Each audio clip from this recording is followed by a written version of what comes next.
We are live. What do you guys think about that? I'm just starting to figure out this stuff.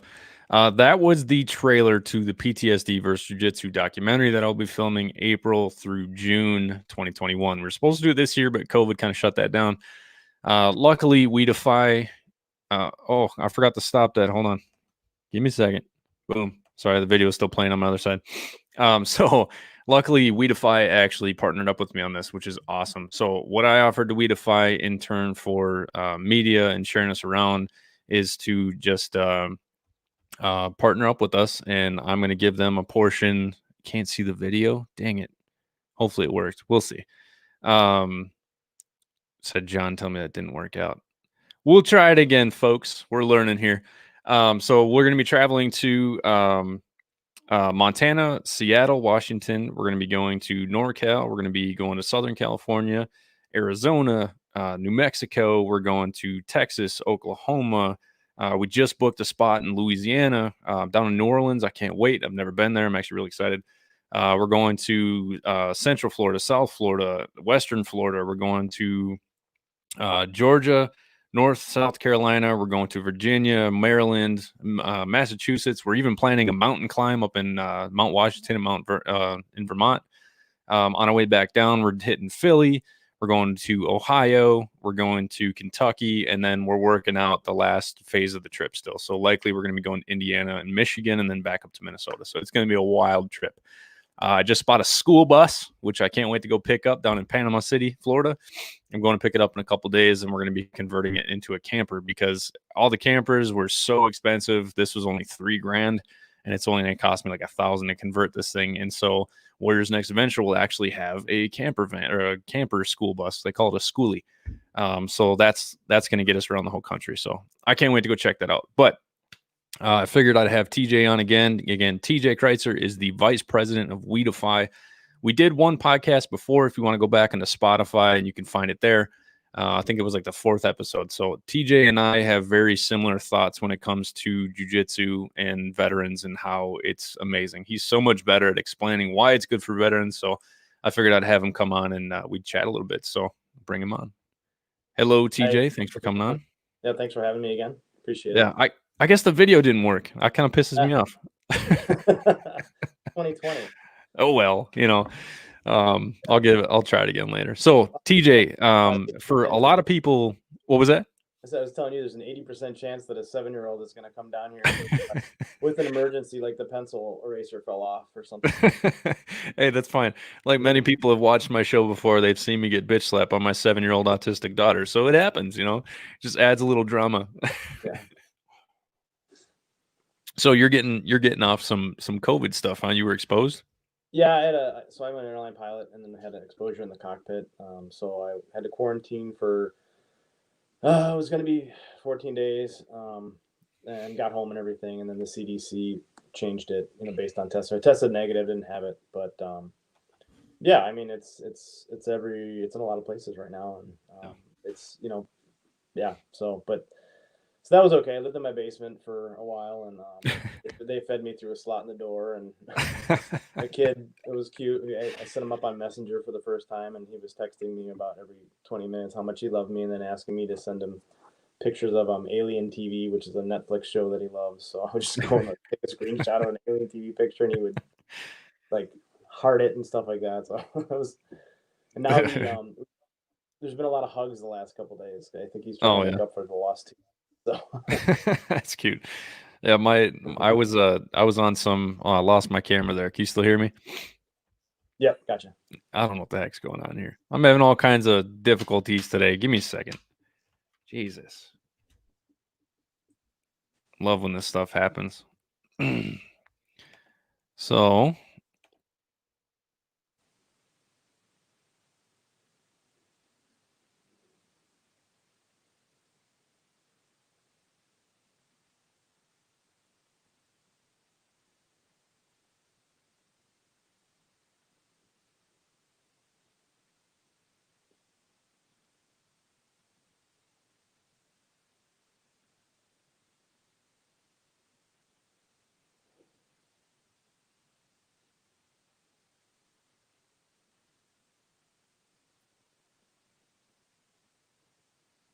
Hey, there we go. Jeez.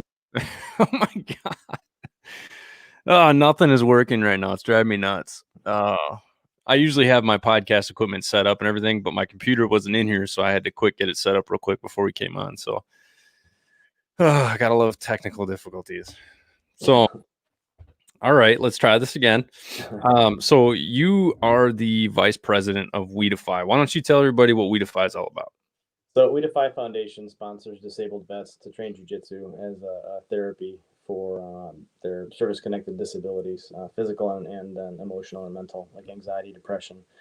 It's a pairing of a sport, recreation activity with uh, the warrior ethos.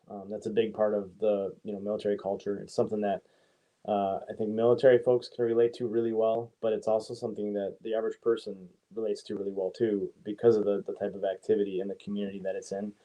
So it helps veterans that have left service trying to figure out the world around them out of the military, and it pairs them with people of that have some things that they can relate to that they may not have found otherwise. Because I think a lot of it is that warrior ethos and the things that you learn playing a combat sport with people. Yeah, yeah, and the crazy thing is, I remember we talked about something on the first podcast, and we talked about touch. And I've had a lot of conversations with a lot of different veterans, and just last night with Marcus down in New Orleans at damn it, it's Science of Jiu-Jitsu. So that's where we're doing our thing down in New Orleans, and we actually got to talking about touch and how often guys don't think about, or how many people don't think about how little we touch each other, right, in public. Like we're such a, especially now with COVID and everything going on, Yeah. it's almost like touch is like almost a no. But then in jiu-jitsu, you actually get that physical touch with somebody. You get to roll around on the mats with them, and next thing you know, you're trying to attack each other and kill each other. But then afterwards, you high five and go get a beer afterwards. It's kind of nice. Yeah, there's a bond that I mean, you see with your family too, with your dog, that we're built to touch. We seek it out, and um, different cultures have different kind of comfort levels with a certain amount of touch, Yeah. but we need it, and it builds relationships. And when you're dealing with trauma recovery, a trust deficit, which is what I say a lot of people come back from deployment with, the Absolutely. ability to touch. It's a physiological process that builds bonds between people, and it makes it that much easier to relate to them, to care about them, to trust them. And it's something that it's subtle, but it's a huge part of this sport. And there's recreational activities that are great for Mhm. veterans to do. But I think where jujitsu has kind of an interesting leg up is in the subtlety of human touch and how important that is for building bonds. And it's not something you'll find in just any kind of activity. Yeah. No, I totally agree. Um, I think when I first got out, I had an issue. I worked down at the clubs down at Aqua and Epic Entertainment Center downtown Minneapolis, and that's not the greatest place to be working. Um, but I got my share of touch there, unfortunately, but it was in the form of fighting other people. Um, and then I kind of just backed out of that, and then I was a dispatcher for a little while. And then 2014, I finally started training jiu-jitsu again. And it's weird how much I miss that human connection by touch, right? And the more and more I started understanding communication with like the 5 love languages and stuff like that, the more I realized I actually really do love touch, just not if I don't know somebody, right? Out in public, I don't like when people touch me. It drives me nuts. It freaks me out. I get super nervous. But like in jujitsu, somebody literally could like walk up and like reach over my shoulder and slide their hand inside my gi and like squeeze my nipples or something, and I'm just laughing, right? Because we all have those training partners that are just inappropriate all the time, right? Yeah. It's usually me, but Automatic. whispering sweet nothings in somebody's ears, they're going out. Just let it happen.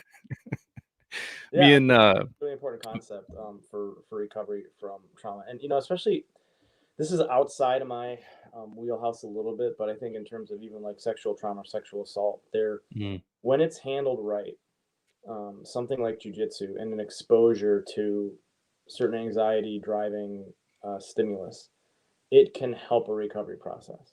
mhm, And it's extremely powerful and extremely important. Like I said, in terms of making connections with people. mhm. Absolutely. Yeah, it really is, because we all connect on in our own ways and, different levels and everything. Like I always go back to the 5 love languages. You'd be surprised at how many people don't realize that touch is important to them. And then you get something like jujitsu and it really makes you have to have that connection, otherwise you're not doing jujitsu, right? Yeah. It's just, it really kind of lets go a lot of things. And one of the interviews that I'm doing for the WNA BJJ or for the documentary, is actually a sexual military trauma survivor. And she actually talks about how jujitsu has helped her trust men again.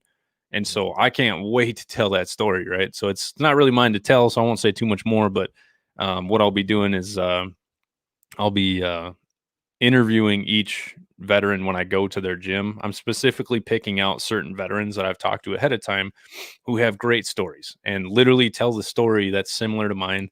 And so many other veterans out there, whether it was like drug use was an issue or like sexual military trauma or like alcohol abuse. My thing was alcohol. I was drinking way too much. And I showed up to jujitsu one day and I just smelled like a brewery, right? And so we've all rolled with somebody that drank a little heavily the night before.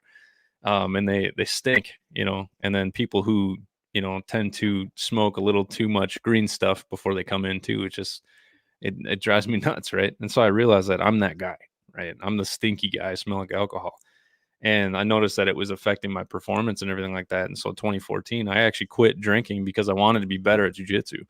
So, like Joey has said before in a lot of his interviews that jujitsu might not be the way, but it can show you the way, when it comes to your healing process. There's just different avenues that I think people need to try, and jujitsu is such a great avenue. But and we have a certain. There's no therapy that's perfect, right? There's Mhm. no modality that's going to be perfect for everybody, and I think our success rate is really high in terms of getting once they start the program and they Yeah. finish. But there's going to be here and there people that jujitsu is not the best fit for. But I Yeah. think there's a lot of people that when they start it, they think that, and then once they start doing it for a while, they're like, man, this is. In fact, there's some literature out there that says that about 60 hours on the mat is where you can see. And these are pretty preliminary studies that I've seen this data on, but 60 hours is where you can start to see a diminishing or a change in some of the symptoms and things like that. So it takes a little Hmm. time, probably 2 to 3 months of training. I mean, if you're going a lot, Yeah. but but nothing works right away either. And I think one of the challenging parts about jujitsu is showing up the first day. Oh yeah. I remember the first Absolutely. time I got into MMA conditioning as a hobby before I started jujitsu. But it was just pad work. Weren't sparring. And I remember watching the jujitsu guys come in afterwards, and I was like, no way, because they were scary, and they're wearing this like the rash guards, and I mean they look terrifying. Like Their I fingers all taped up and broken yeah, and shit. oh man, I am not doing that. And then I got talked into it by one of the coaches, and Nice. eventually I stopped the MMA conditioning stuff because I wanted to get good at jiu-jitsu. I wanted to be as good as I could be, and I think as a self-defense system, it's really good. And I think it's there are things that other systems that are complementary to it. That if you want to be a well-rounded fighter, you need all the pieces. Oh, for But sure. I was wanting in terms of competition and fun and training. I just focused completely on jujitsu after a couple years of mostly doing stand-up drills and basic instruction. So Yeah. Yeah, and it's great cardio too. A lot of people don't understand that. And I just when I was fighting, because I was an MMA fighter for a while, I mainly upped my jujitsu for my cardio. And I tend to have some issues with cardio, and with everything going on with the VA and everything, I'm starting to figure out why I had some issues. Finding out that I had a hole in my heart, so that probably doesn't help too much. But the majority of my conditioning, even now, is jujitsu. I don't like running. I'm not a fan. I'm one of those guys where like I'll run for like a mile and I'm just like, man, fuck this. yes, I want to go to jujitsu instead. yeah, yeah, Because I can roll. I've rolled for like 2.5 hours once and I was fine. I yeah. take a few minute break here and there. I can very comfortably run a 5K, and I don't run very much. Hmm. I go run. I can run because of the cardio from jujitsu. That Yeah. interval is what it is. I was just looking like a guy my size, so like 160, and I think jujitsu. I was just looking at like 30 minutes of jujitsu burns like 380 calories or something like that. So you for an hour, you're burning a lot of calories, you know? Yeah. Since I'm not training as much right now because of just the availability of it at the moment, I've actually cut down to like 2 meals a day because otherwise I was just gaining weight. Yeah, So I actually went back in the carnivore diet. I went back in the carnivore diet and intermittent fasting.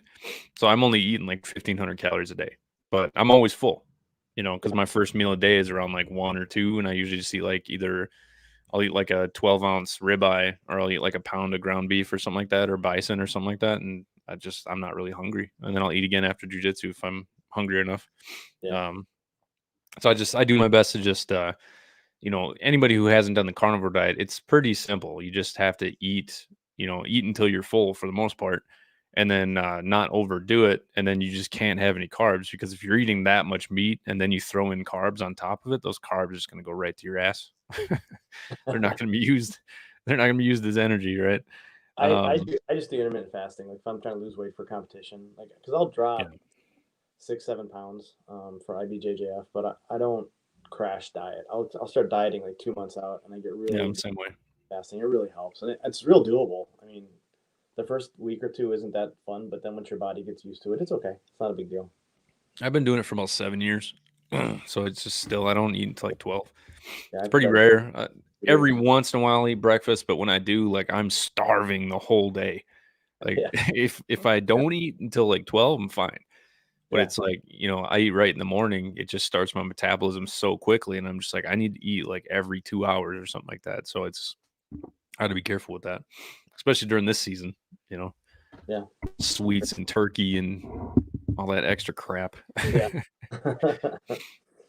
So we actually had for Thanksgiving this year, I had 3 veterans come over because neither, my family wasn't doing anything. My girlfriend was doing something with her kids, and the other 2, one's from Kentucky and the other one's from Indiana.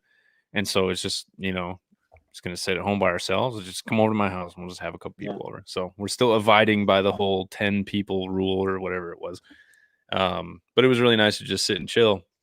And I'm actually trying to get both of them into jiu-jitsu, because every time I try to get them to come to jiu-jitsu, they make up an excuse or something like that, and they just end up not coming. So Kevin, Will, I'm calling you fuckers out. But I'm going to get him in eventually. And Kevin came once. I don't know if you met Joe. Joe comes occasionally. He usually comes and does my merch tables and everything. No, I haven't met him. Not yet. He's pretty much my number one right-hand man. He does everything for me. So he's an awesome dude. And then I got a couple other vets training too. So my program with jiu-jitsu is not, I'm not trying to emulate Weedify or anything like that, but I am trying to get veterans to train jiu-jitsu. So part of the reason why I did this documentary is because it meant so much to me, and I love videography, and I've always wanted to film a documentary about something, right? But I'm like, I'm not just gonna go film a documentary that about like nothing. It needs to be about something solid, right? And the more and more I started talking about jiu-jitsu, like when we met at Ob's Bar, the best Cuban sandwiches in the world. We started talking, and it was just like, it was clicking. It was perfect. So I'm like, I need Weedify to get involved. I need you guys to be involved. And the main reason is because there's so many of you guys that have great stories. A lot of the athletes are, literally doing what I'm saying needs to happen and what Weedify is all about. And it's amazing listening to a lot of these stories of these veterans who, get a chance with Weedify, and you guys provide them with, a free year of training, and they get something that they can look forward to. I always say sense of purpose is the number one thing that most veterans need when they get out of the military. And I think jiu-jitsu gives it to you. I think that's the position I'm in as vice president. It's interesting because I get to see all of the pieces. I'm interacting with the athletes, and I'm interacting with the ambassadors. So we've got three prongs to the program, and that's hundreds of people. We've got almost 150 ambassadors now. We've got usually 50 to 60 people that are sponsored at any given time, and then almost 300 gyms. And when someone, any organization always has, things that are frustrating, things that are awesome. But sometimes I hear someone in one part of the organization who's dealing with one particular problem that's really frustrating, that they're trying to get by, and they don't get to see all the stuff all the time. So sometimes I feel bad for people that because I can't adequately explain or communicate how awesome the stuff that I get to see all the time is. Because I hear that somebody's alive because of the program. And even the ambassadors, there's a level of that purpose. And it's not just about being a recipient of the scholarship. It's about contributing to a program that is providing it and being one of the people that's out finding the funds and putting together projects and programs, and the feelings you get from that too. If you're a gym owner and knowing that different gyms can do different things too, like help us fundraise. Some of the gyms, maybe they train a guy at a discounted rate or something like that, or for free for a certain amount of time. I hear stories all the time about how important what they're getting out of the program is, and it's not just from a recipient point of view. I think that's what's really cool about this documentary that you're going to do is it's going to pull and it's going to get us outside of just the jiu-jitsu community, because we're a little bit of a niche modality with jiu-jitsu. We're a veterans organization. Yep. And all of our friends who are veterans that don't do jiu-jitsu, they're still veterans. That's part of who we are. It's just that we have to use jiu-jitsu, and that's where we have the most visibility. So a challenge for us is getting outside of jiu-jitsu. And for Veterans Day, what we usually do for Veterans Day and Memorial Day is we do open rolls, fundraisers, but not every state and not every locality was able to do that this year. So we had an idea, like, what if we did a ruck? Like everybody in the military knows what a ruck is, right? We can do that. And we got outside of jiu-jitsu, where we had people like family members and friends doing Facebook fundraisers, and people like that were my friends that were registering to do their own 5K or 10K, socially distanced, everything, whatever this summer or this fall, it was easy to do that by yourself. It was a way to contribute, even though we couldn't be with each other the way that we want to be in all the communities, right? Yeah, there's a lot of organizations going to that, which was great. You guys raised like $30,000 or something like that, didn't you? Over $43,000. Holy crap! Last year for Veterans Day, we had 55 gyms that helped us, and we raised 20. And this year, my goal was to raise about 20 for Memorial Day and another 20 at Veterans Day again. To $40,000 out of those two big holidays. We lost Memorial Day completely, and we came up with this idea and raised over 43, and we're still collecting little estimates here and there. So we set a goal of 30, and I was like, man, I think we can do 30. I think that's doable. And that's awesome. We blew it out of the water. Yeah, it was awesome. Unfortunately, my hike got canceled. Like everybody bailed. Literally everybody bailed. So I ended up just going to jiu-jitsu instead, because jiu-jitsu was still going on up here at the time. So we had out in Utah, the weather crapped out, so they were hiking in the mountains in the snow. Yeah, that's what Ryan was telling me. And it was 70 degrees here. I did a 10K ruck, Yeah. It was beautiful, and it was November when it could have been 25, So yeah, we got really lucky this year. Minnesota. We ended up doing for us, we did a Veterans Day roll on Veterans Day, and we had like 5 veterans here. Like this year, it's people don't want to get together, just they're too nervous about COVID, and I totally get it. It makes sense. But with you guys going the virtual route and getting everybody to do their own ruck, but together, right? Yeah. And I absolutely love that, because I've had this theory that there's a couple veterans that I've hung out with and taken out on hikes and stuff like that, and they don't really want to talk. They just want to be out in nature doing something with somebody, but they don't want to talk, right? So they have, what an extrovert is and an introvert, right? But there's also an amnivert, right? An amnivert is kind of like a mix between the two. So it's like kind of like how I used to be. Like, I love going to bars, but I hated talking to people. I wanted to be surrounded by people, but I don't want to interact. And there's a lot of people that are like that, and they're trying to figure out who the hell they are. And that's the biggest issue with a lot of people, is when they're frustrated or depressed or angry, like they usually don't understand the situation, right? So I tell everybody, you need to study yourself and figure out who you are. And that's why I tell everybody to read the five love languages, so you could figure out how you communicate, right? Mm-hmm. If you need the touch, or you need the quality time, or words of affirmation, but you need to figure out who you are. And so there's amniverts too. And so whenever I take these guys out, we'll literally just go hiking, and there'll be like 5 words said. Like, that's it, And I need to be okay with that because I talk way too damn much sometimes. That's I my know fault. I do. Yeah. Our conversations usually like, okay, quick, real quick, 5 minutes, and like 20 minutes to go by. Yeah. Yep. But no, there's just so much going on and there's so much to talk about. And I get so excited to talk to people. And the next thing you know, it's like I see their problems and it's really easy for me to break shit down. You know, being a 911 dispatcher, I have that ability to see every problem and find a solution right away. That's what I do. And there's some people that don't want a fucking solution and they just want to talk, you know, and there's a lot of people like that in jiu-jitsu too.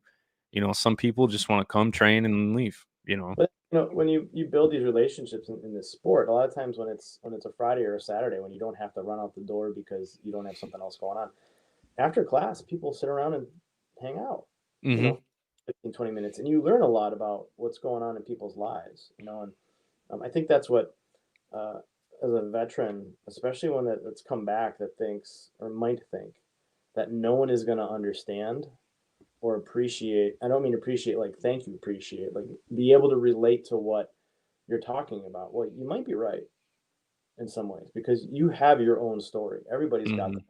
But when you're in a gym in a community, you start building these relationships. You start to recognize that everybody else has their own story. And Exactly.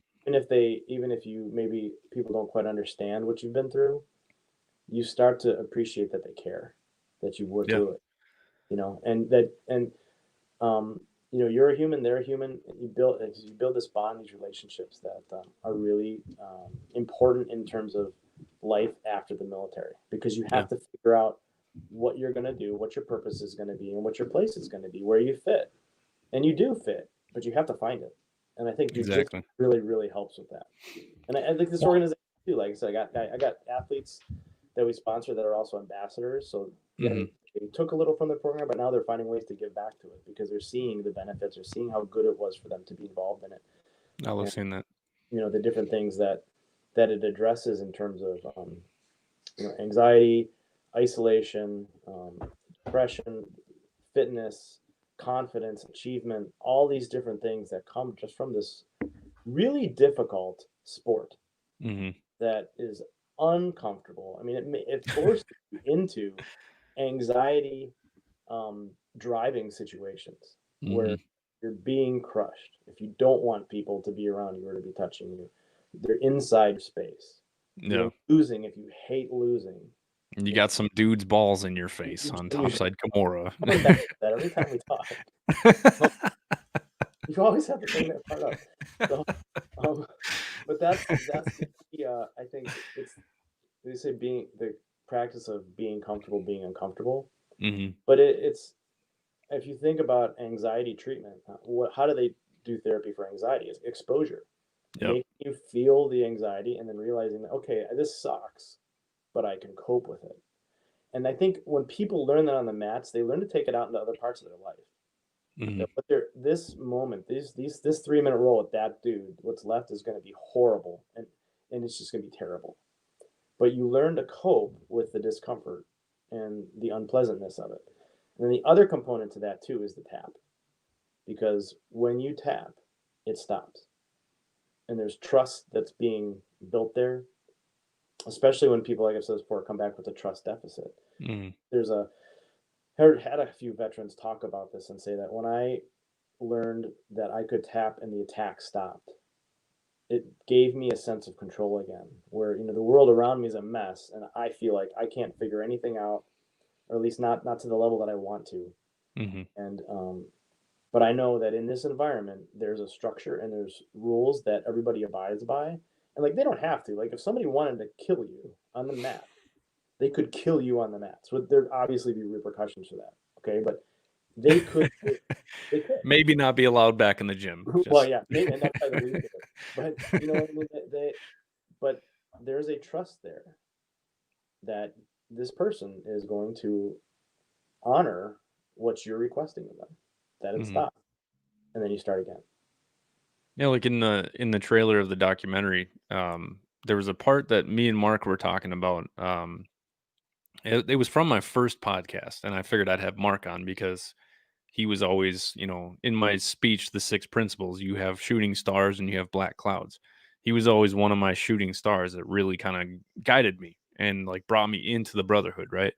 Not only is he an Air Force veteran, so we're already getting along, but he always kind of just he took me under his wing, Air Force joke. But we started talking again, and when I started training with him, just everything changed. And so we talked about in that trailer is solution. Jiu-jitsu lets you understand that there's a solution to every problem, and sometimes the solution is to tap. Now, when you're thinking about mental health, you really need to stop and say, like, how does that correlate? What's the connection there, right? You know, you can take a lot, but every once in a while, before you break, you need to tap and you need to get some help. You need to go to your instructor for help, or if you're thinking about social mental health, you need to go to either a program like ours, or you need to go to a psychiatrist, a counselor, the VA. There's all kinds of stuff out there, and I'm not gonna lie, I don't like the process of the VA because oh my god, could it be better? But um, I finally started to go and get some help because I was helping all these veterans, and everyone always asks, like, did you go to the VA? I'm like, no. They're like, okay, you're telling me to go to the VA, but you've never done it. Yeah. So I'm just like, yeah, you got me. So finally started to get some help with mental health and everything. And then I found all these health defects that I didn't even know I had.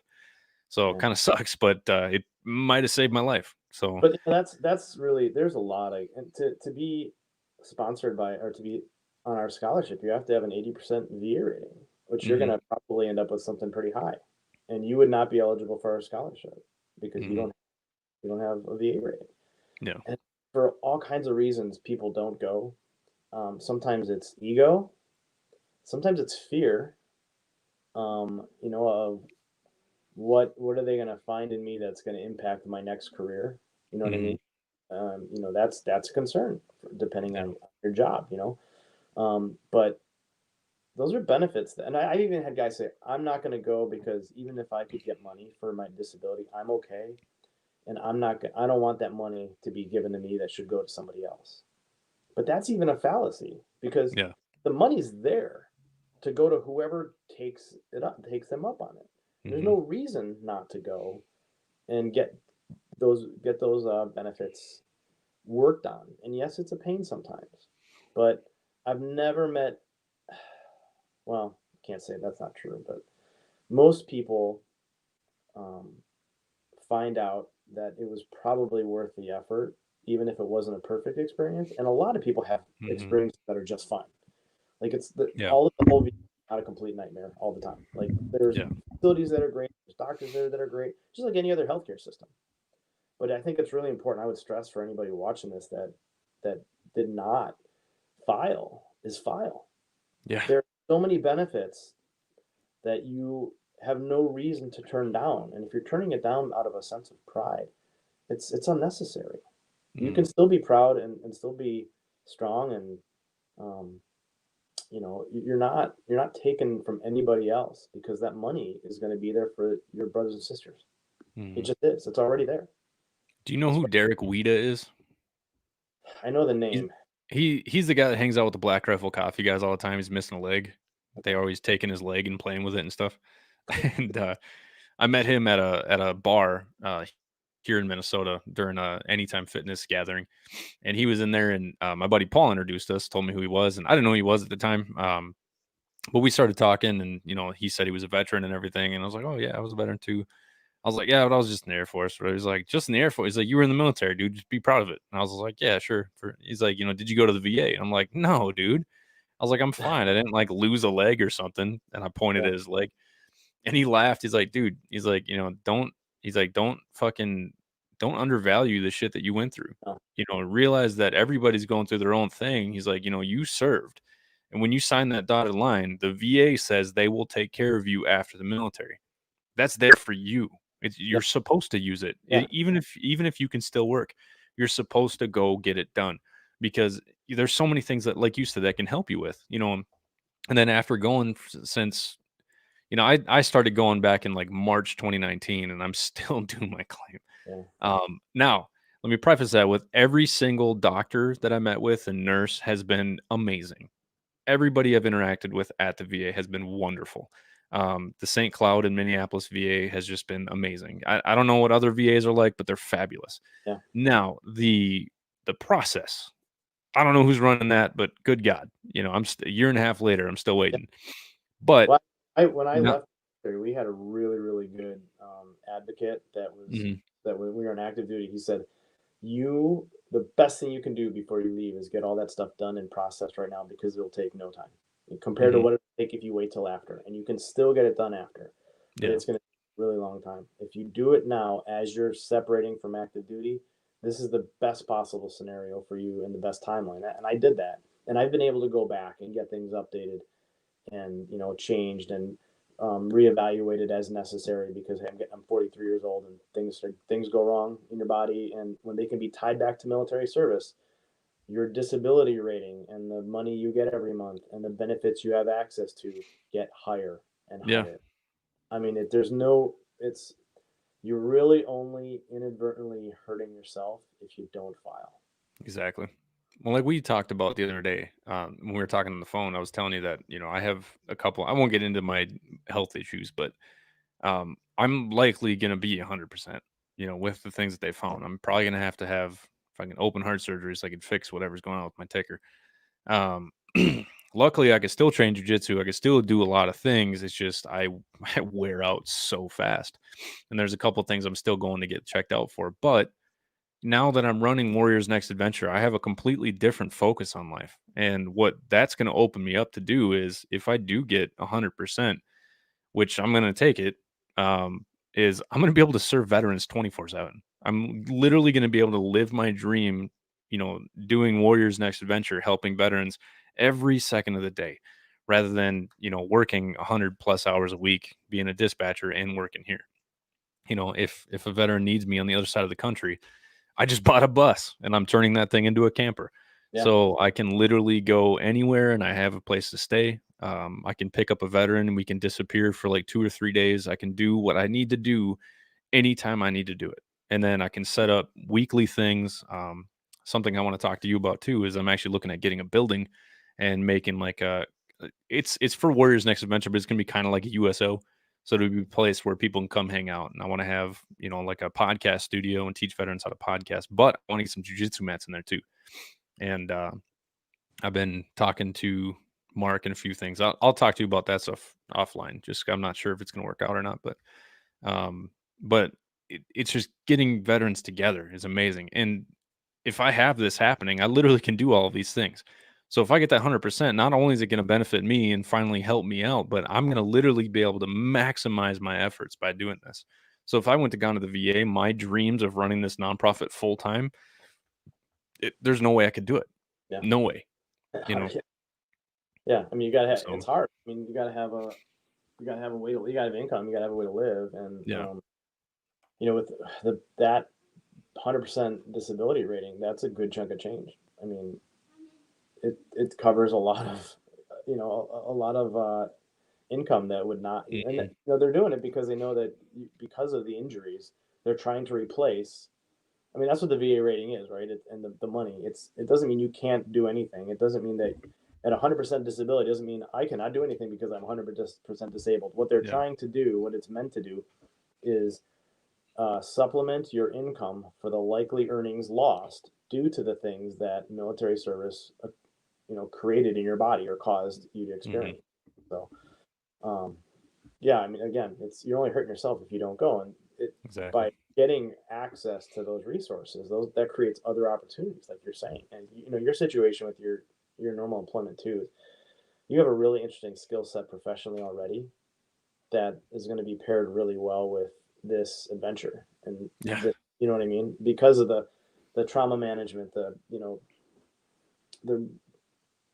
relating to people, crisis management, all kinds of really interesting skills that mhm, you've acquired through your profession, and how that plays into um, a lot of what veterans in crisis need, even when they just need a friend yeah, and just need someone that can listen to some of the things they're dealing with, and or take them a step further and help them to come up with a solution or a plan or a path. yeah. to get better or to improve the situation that they're in. That's a unique set of qualities that you've got, Thank you. that you found, so. Well, I mean, my goal is to help veterans see what's next. I mean, there's so many veterans that get out of the military and they're just stuck. I was there, I say this from experience and talking to many, many veterans throughout the years, and the main thing is we need to find our sense of purpose. And I found mine with Warrior's Next Adventure, but it's never going to be enough. I mean, that's why I asked you if I could be a Weedify ambassador as well. Especially if I'm going to be doing jiu-jitsu stuff, I want to be pitching your guys' nonprofit too. Yeah. And so you get some people who are on the outside see like, why are you gonna talk about Weedify when that's gonna possibly take away from any kind of fundraising that you could be doing? I was like, that's not the way it works. Yeah. And we've talked about this a lot. My nonprofit is the last thing that I think about is fundraising. Yes, I need to make money, sure, but my main thing is the majority of the stuff that I do is over the phone and it doesn't really cost me anything. The big stuff is like anytime we travel with veterans and stuff like that, but raising money is the last thing in my mind. That's why I brought on people into my nonprofit that can worry about fundraising for me. So I don't have to do it. I can focus on the process, be the director rather than the fundraiser. I don't want to, it's just too much, man. But if I can help veterans, that's what I want to do. I want to help veterans. And so if I'm helping Weedify raise some funds to help another veteran, I still get to steal a little piece of that happiness. And that's what I'm Yeah. trying to do. Well, It's not about money competition. It's about helping. we talk about that 1 + 1 = 3. Yeah. We've talked about that. We both have agreed what that means. I've totally stolen your saying. I always say TJ says this. I don't know if I got that either, but you know what I mean? It's great. And we're smaller too, so we don't have that. When organizations get bigger and they become, if it becomes bigger than what it's meant to be, or the name becomes more important than maybe the mission. I don't know how this happens to organizations when they grow really, really big, but we've all seen it. And, sometimes it does become a competition for the times for this resource, and that's not where we are size wise as an organization, and that's the team we have isn't interested in that either. I think the whole board in our organization, I think I can speak for them in saying that we want to be partnering with other organizations, and that if we can highlight each other, it's greater than the sum of its parts. Yeah. And if you want to play a zero-sum game, you won't be as effective as you could be otherwise, because you're going to make enemies and you're going to hurt people along the way, even if it's not on purpose. So you got to think of what's the purpose of your organization. Is it to raise money or is it to help veterans? Yeah. Yeah, exactly. Yeah. And fundraising, getting in each other's way, out of a popularity contest or a resource contest. I mean, you stop maximizing the good, I think, when you start to do that. Absolutely.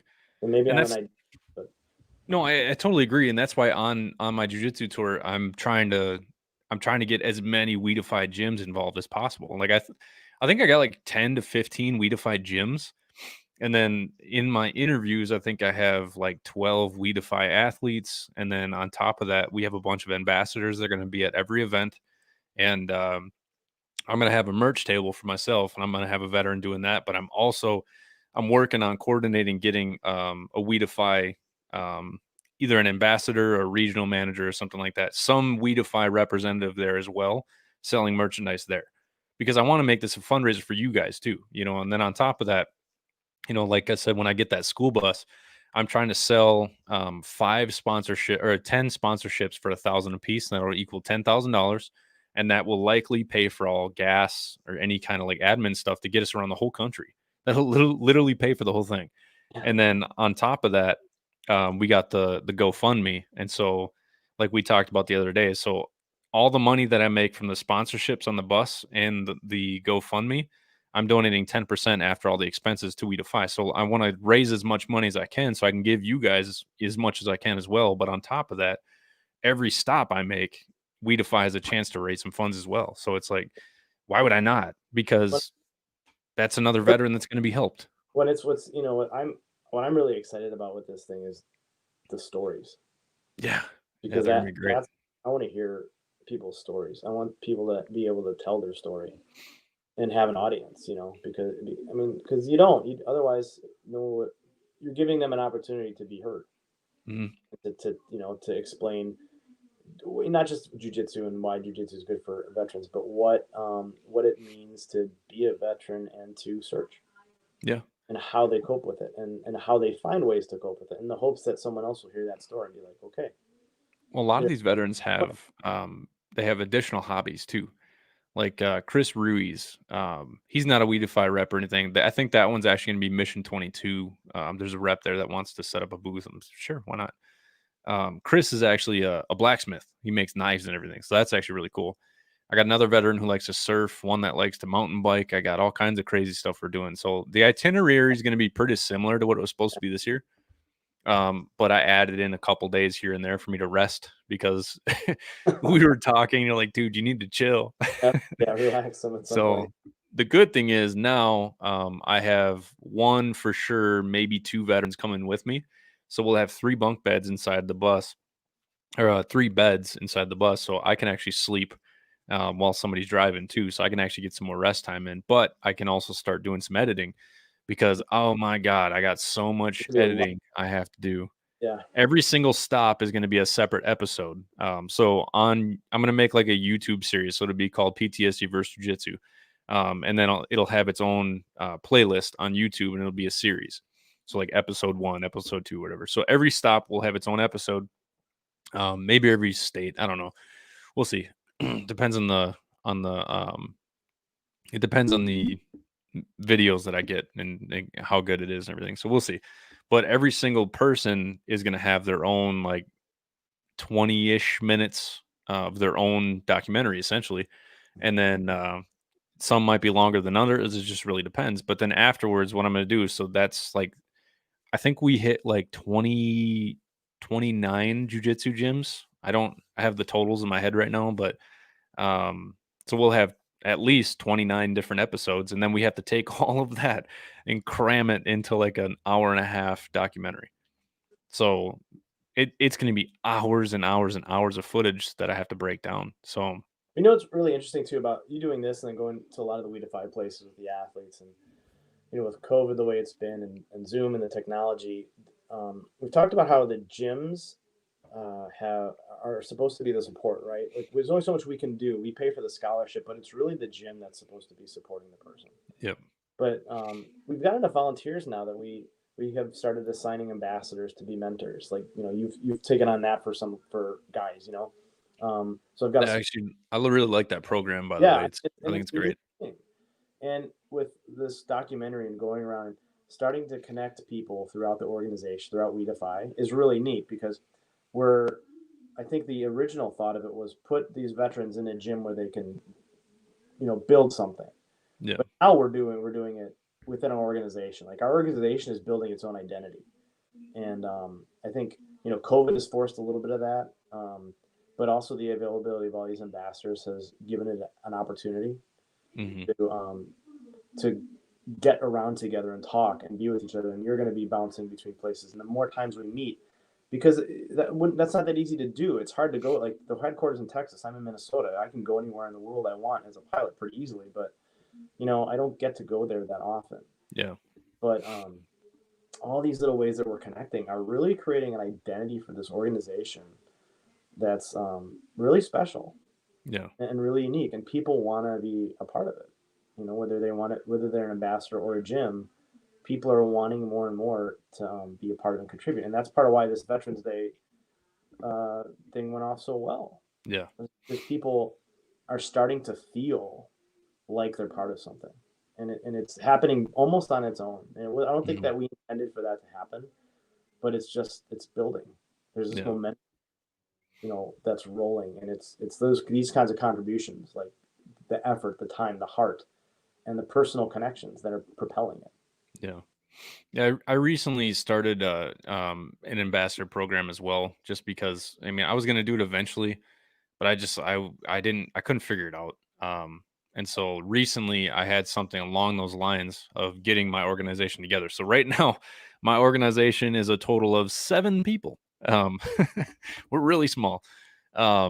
but Chad actually over in New York, he led a hike for us, and it was the first time I ever released something to somebody else.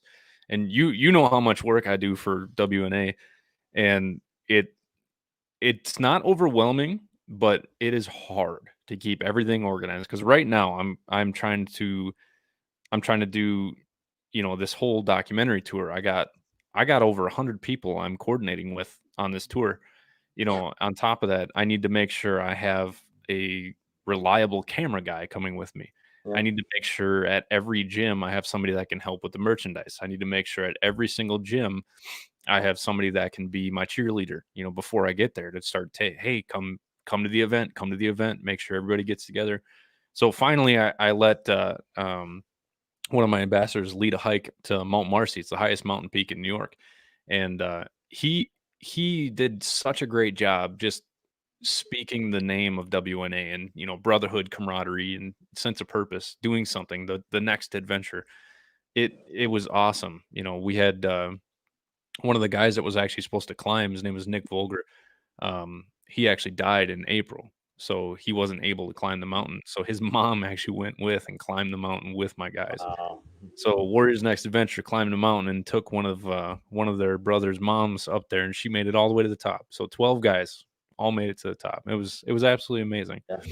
But we're going to try to do something to get everybody together at least once a year. And like you're saying, even though I'm with a different organization, I am a Weedify ambassador, and I'm always talking about you guys, always, because I love what you guys are doing, and the reason why I wanted to pair with you guys is because if I'm going to have any sort of jiu-jitsu connection, like I knew about Mission 22, but I don't really know anybody in the organization. And I started seeing Weedify so often, especially with Mike Ellefson, was always, supporting you guys. And there's all kinds of local guys that were supporting Weedify. And I saw Gina was a member, and I actually reached out to her to try to figure it out. And she sent me to Mike Ellefson. I think Mike sent me to you. I think that's how that all got connected. I'm not sure. I don't even remember anymore. Yeah, no, that's how it went. Yeah. Okay. Mike sent you to me. Yeah. So Mike's awesome. So what I want to do is, like, I went to your gym and we did we just rolled together. But what I want to do is I want to do one or two jiu-jitsu events before I leave too, just to get the word out, to get people looking at it and seeing what's going on. So, I'd like to come down to Minnesota Top Team again too and get my ass kicked. No more triangles though. My long ass arms get caught in triangles all the time. That's the best thing about jiu-jitsu though, is because you really think about it. We all got friends that are veterans all across the country, right? The more and more you train jiu-jitsu, it's the same thing. You literally can go to another state and just say, hey, I train jiu-jitsu. Can I train with you guys? It's like, hell yeah. I mean, with my job, I throw gi in my suitcase. Yeah. I just, on layovers, I just go find a place to train, and now this year's been different, obviously, because of COVID, but we've grown a lot, and we've increased recognizability, and there's all kinds of gyms. We're adding gyms, and there's gyms in every city almost that I can go and pop in and say, hey, because it's not just going to do jiu-jitsu now, but and I'm with WeDefy Foundation, and you know what I mean? It's just really neat how it's, man, it's just like a spider web, and how that's great, awesome it is, Well, like my initial plan is similar to that, with like veterans groups, right? And so every time I go to a new place, like mountain climbs, we went to New York. My goal was to get everybody in New York to come together. I want all those veterans to get together. And so afterwards, when I leave, they all have some kind of connection closer together. And so same thing in Colorado. I have a huge following in Colorado, which is crazy, but I've met so many people there. And then, hanging out with Anthony Santiago, his gym is awesome. If you ever get a chance to go down to Anthony's gym, the combat sports, dude, it's so fun. Every single one of the people that he trains with, like not all of them, but the majority all still active Army, and there's some badass dudes. And yeah, he's got some really good black belts that train there too. Sure. But yeah, Anthony's awesome. And then I want groups to get together and talking about this stuff, because my main push is vulnerability and actually communicating about some of your traumas, like talking about the things of your past that you've never let go. because oftentimes too many veterans never talk about their traumas of the military, never. And they just bury it, right? And I tell people all the times, like, if you bury poison in the garden, nothing's going to grow. You have to. Yeah, we're not transplant taught. We're not taught to be vulnerable. Yeah. We're taught we're taught the opposite. And man, I think you're better off being the other way. Personally, I think you're tougher. I think you're tougher. If you can talk about it, explain to people that you're frustrated, that you're sad, that things are not okay. I think you're tough. I think you can handle more. You're not going to break. But if you want to keep it all in, man, at some point you're going to find your limit. Oh, you're going to blow up. I 100% believe that. That 100% believe that. Yeah, I totally agree. Kid, that. Well, we talked about the first time we did a podcast. You talked about being a fighter pilot, and in the military, when you lose, you die, right? Yeah. And so you actually talked about something that made a lot of sense to me. Is talking about jiu-jitsu teaches you that it's okay to fail. Yeah, because the stakes are always too high in the military. As a fighter pilot, the stakes are too high. You can't fail. And we debrief missions, obviously, but man, you would get torn up if you made a mistake, or for any mistake you made, to the point where they were unacceptable. And you spent energy fearing the mistakes and fearing the failure instead of utilizing them as a tool. And we both know when you have too much stress, your performance drops, right? So if you start stressing out about the possibility of failing, guess what? You're going to do worse. Yeah.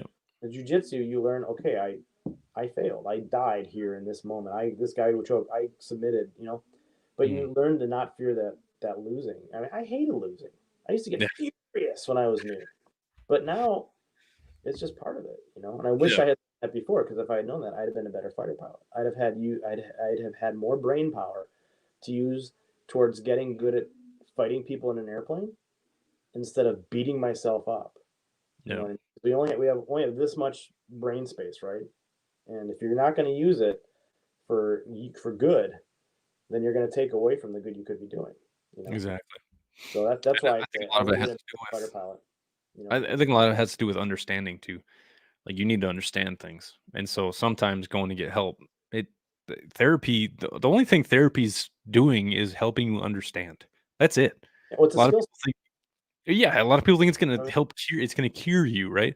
Therapy will not cure you. You will.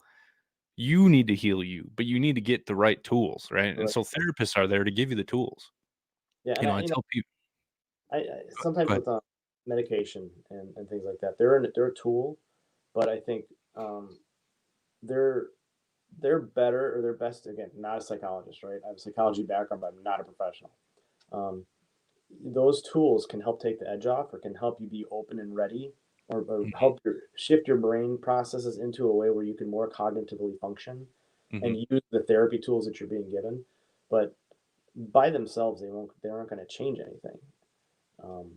And a lot of guys have said jiu-jitsu helps them get off of meds because of the physiological changes that occur when they're actively practicing jiu-jitsu. Yeah. How that has similar effects as some of the drugs you can be given to take. And then you don't need as much of it. You don't need it like you did before. And I think the best answer to like jiu-jitsu as a therapy in conjunction with professional therapy. I do believe in professional therapy. Yeah. But jiu-jitsu is a tool. Therapy is a tool. Drugs are a tool, but it's on you. You have to be the one that does it. And the nice thing about jiu-jitsu is, as you fail over and over, but then you start succeeding, you start learning how to use the tools on your own. Yeah. And saying, if this doesn't work this time, it's okay. I can keep at it. And you can apply that. You already said this. You can apply that to other parts of your life. Exactly. Well, I think like we were saying is tools, right? Tools is all we're really giving you. You got to do the work. So like therapy, medicine, jujitsu, like even pills. Some people think pills are a solution. It's not a solution. It's just, like you said, take the edge off until you can figure it out. Yeah. Same with jujitsu. You can't just go to jujitsu and think that all of your life's problems are going to be fixed. No, it's not the way it works, right? You have to constantly work on yourself, and you have to constantly look at what's happening. So you got to process everything. Yeah. So I recommend to everybody who's new and just starting jiu-jitsu is to, I used to write things down. I had a jiu-jitsu book when I first started, and I would write down the submission and why I sucked at that submission, right? So when I saw the things that I had to fix, I knew I had something to work for. I constantly had something to work for. And the same thing goes for therapy. They're giving you something to work on. They say, hey, maybe tonight think about this. Or, pills. They're taking that edge off. So you're not so anxious and everything's just going nuts. So you can just calm down for a second and you can do the work. But you have to do the work on top of some sort of therapy. If jujitsu is your therapy, that's fantastic. But don't stop there. Understand you got to take that next step. And usually that next step is talking about your issues. And like you were saying earlier, when we first started talking about jujitsu on a lot of those nights, like Tracks BJJ is a lot like you said. When we're done training, we sit and bullshit for at least an hour, almost every night. Mark's a talker, I'm a talker. Half the guys at the gym, we're talkers. We sit and we chat for an hour about nothing. But a lot of times some guys actually start talking about some emotional shit that they've never talked about. And then you have 6 or 7 different guys who've experienced something like that have your back, and it's not necessarily veterans. It's just jujitsu. It's the family of jujitsu, and my big push is for the civilian side and the veterans. I think there are a lot of veterans who feel entitled, and I want veterans to get away from that. I don't want anybody thinking that they're entitled just because you served in the military and chose a different path than somebody else who didn't. Doesn't mean you can't learn something from them. Doesn't mean that they haven't lived an honorable life. So the whole like anti-civilian thing, I hate that. And I'm really trying to get away from that. So I always invite civilians to everything that I do, everything. And so when we're training jujitsu, I actually talked to my buddy Stefan and I told him, I was like, you were my first civilian friend. And we were literally trying to murder each other. But, me and him are the goofballs that are literally trying to just destroy each other. But we're having like a full on conversation about about psychedelics or something weird. Not that I do them, but we talk about stuff like that. And we talk about, about life and travel. And next thing you know, one of us is getting choked out with a paper cutter or something like that. We're like, oh, good job, man. And then we go right back into it. Like we're kind of the hippies of the gym, but Well, I hate this because I told you I was gonna have to cut off at some point, and oh, it's all good. it has just happened because I have to get this tablet set up for my kids' STEM class. Okay, yeah, no worries. TJ, thank you for coming on. Thank you so much for everything you've done to help me get this documentary going. You hooked me up with a lot of people, and this thing is going to be awesome. And I don't think it would be as good without you guys. So I really appreciate you. Thanks, man. So we'll talk soon, man. Yeah. All right. Bye. Sounds good. Thanks, bud. Wow, I love TJ. So check out WeDefyFoundation.org. They have a lot of cool stuff. I actually just ordered one of their brand new their OD green hoodies. They got awesome gis. They got a bunch of patches and everything like that. So go to WeDefyFoundation.org. Go to the store. They got all kinds of stuff in there. Everything goes to Weedify. The majority of their organization is volunteer, but they do, they have to make sure this thing, gets out there. They're a much bigger organization than mine, and they are doing absolutely amazing things. There's a reason why I partnered up with them is because I love what they do and I trust them. I've talked to almost just about every single person within the Weedify organization, and they're all amazing individuals. Again, the PTSD versus Jiu-Jitsu documentary tour is going to be April through June 2021. All of the dates will be coming out soon. And again, I'll go through it real quick. We got Montana, we got Washington, we got California, we're going to Arizona, we're going to New Mexico, Texas, Oklahoma, Louisiana, Florida, Georgia, North Carolina, we're going to Virginia, we're going to Maryland, Massachusetts, we're going to New York, Pennsylvania, Ohio, Kentucky, and then likely Indiana and Michigan. I'm not sure exactly what we're doing there yet. I'm getting it worked on. A lot of these gyms are Weedify gyms. Weedify is going to be highlighted in a lot of this stuff. It's not a documentary about them, but I love what they're doing. And so they talk about why jiu-jitsu is so important for veterans. And so what I wanted to do is just to make sure that Weedify is actually getting the notoriety that they deserve because they are such a wonderful organization. So again, I just want you guys to check out WeDefyFoundation.org. Also, my sponsors, we got TKL Knives. Tim is a Marine Corps veteran. He makes some awesome knives. And if you go to tkl.com and you use Warrior at your checkout, you will get, I'm sorry here. I'm trying to set up a video while I'm talking. It's not working.